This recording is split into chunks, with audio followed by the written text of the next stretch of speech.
You suddenly hear something in the distance, a strange but familiar tune. Sebille freezes. You recognize it as her Scar song. The master is near. A moment, years in the making. Soon, I will have my vengeance. She gives you a quick kiss on the cheek. Sing the song when I signal you, and wish me good luck.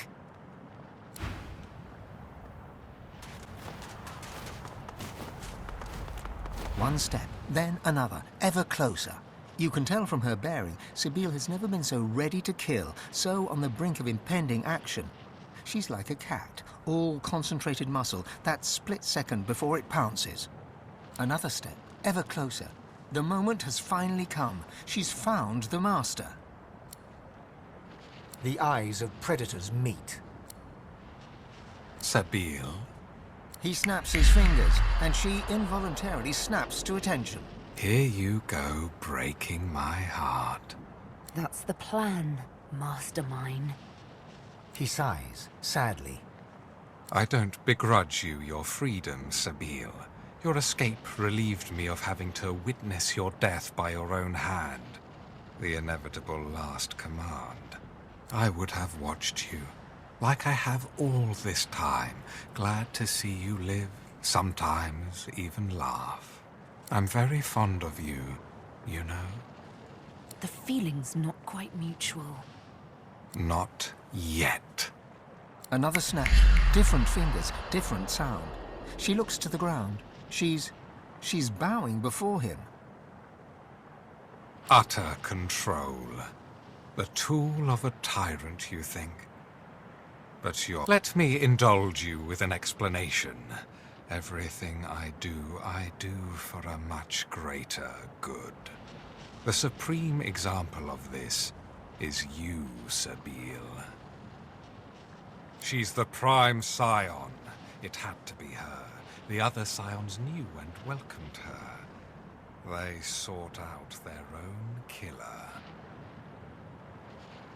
It was all so very elegant. What I did had to be done, Sebille, and I had to be the orchestrator, for I am the House of Shadows. I am the Fate Weaver. I am the hand that guides a blind world. Sebille slowly draws her needle. Time to get to the point. My, you still have the needle I gave you. How very gratifying. A fine instrument, is it not? Precise, exact. Just like me. Just like you. You should know that I forced you to shed the blood of Scions because rather than a killer, it transformed you into a savior of untold millions. Here's the final truth, Sebille. The true evil here is not me. It's you. The Mother Tree and her Scions do not seek to carve out their own part of peace in this world. They seek to carve out the whole wide world for themselves. They want their roots to conquer every last inch of Rivellon. World domination. The prevalence of one race over all others. That is what they desire. That is what I counteract. He died the day he met me. Death, death, death. Did I create a monster after all? I don't begrudge you your freedom, Sebille. But you came looking for me driven by no more than ordinary bloodlust. All you see is red. You've lost sight of all reason. You know how the Scar works. You know I have but to sing a single tune. You've no hope whatsoever of defeating your master. He sings. The Scar song swells, 1,000 tiny needles in Sebille's soul, chipping away at her will. She looks at you with hope and defiance, gives the signal. You must sing the song. Your voice harmonizes with the master's. Stunned, he hesitates, and yours becomes the dominant melody. Sebille is free from his influence. Dear me, you're a miracle worker. I'll take it from here. The patient cat finally pounces. She strikes, precisely, exactly. Her needle pierces his neck, spears his vocal cords, filling his throat with blood. Checkmated and muted, he staggers back, all a feared fury. This is it. It's time to kill the Master. I sense something nearby.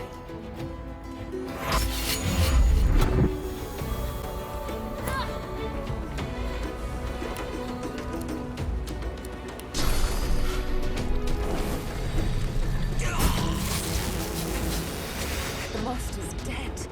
Finally, I am free.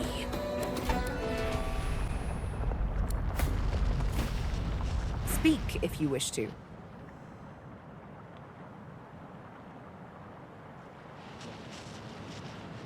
Oh, honey, you should be. It was a trust not lightly given, I assure you. The mere recollection of this tune, it haunts me. Sometimes, in dreams, I hear it whistled, and I fear it's real. I fear I'll never wake up again because it holds me enthralled in the night. And when I think of what it made me do, it's enough to make me want to flay whoever sings it. She pats your shoulder awkwardly. But darling, no need to tense up so. I'd never do that to you. Well, not unless you'd attempt to sing the song before we meet the Master. But you're far too smart for any such shenanigans, aren't you? Of course you are. Now then, on a more serious note, how about a kiss? Come here. A kiss. A sweet, stolen moment. See? I told you we should do this again sometime. It feels magnificent, if somewhat unreal. But first things first. You look on as Sebille bares her arm and drags her needle across the word Master, like a knife, drowning the black ink in blood. With a few ripples of sauce, the wound closes, leaving behind but new scar tissue that effaces all trace of the hated word that was. Thank you. You're such a sweetheart. She laughs. Her cat eyes dance with mirth. Now, it's over.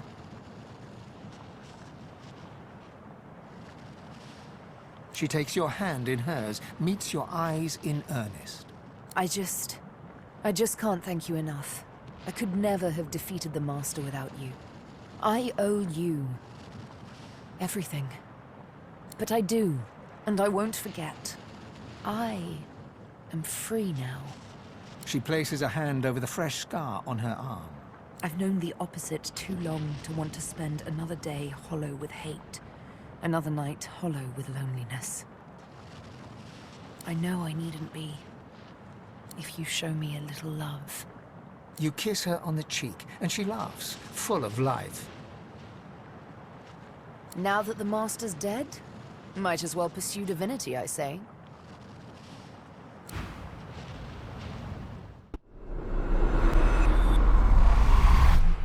The Shadow Prince's spirit snarls at you, claws at you, but his spectral nails move harmlessly through your body.